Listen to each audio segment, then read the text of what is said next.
देखते हैं। हेलो आधी आधी रतिया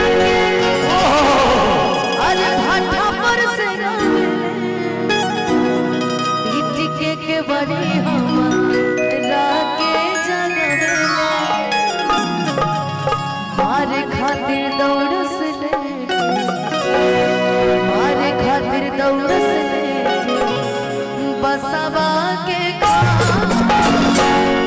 बेटा राउर पी के रोज मारे बेटा राउर पी के रोज मारे हमारो के लकड़ी सुताली हमारो के लकड़ी सुताली बेटा राउर पी के रोज मारे बेटा राउर पी के रोज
रौर गिरिए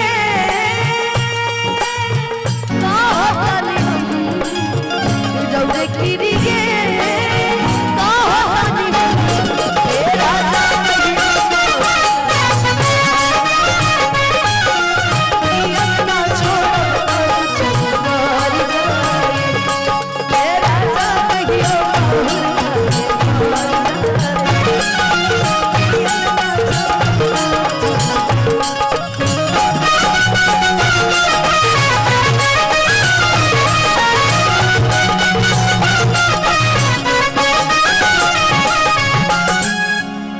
कुछ और बोलना चाहोगे?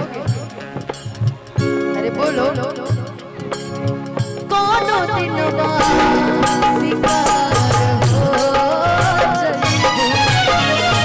कोनो दिनवा शिकार हो कोनो दिनवा शिकार हो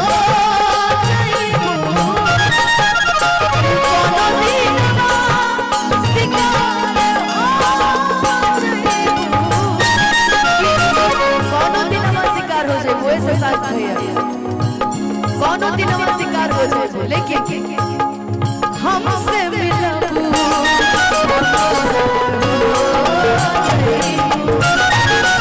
हमसे मिलबू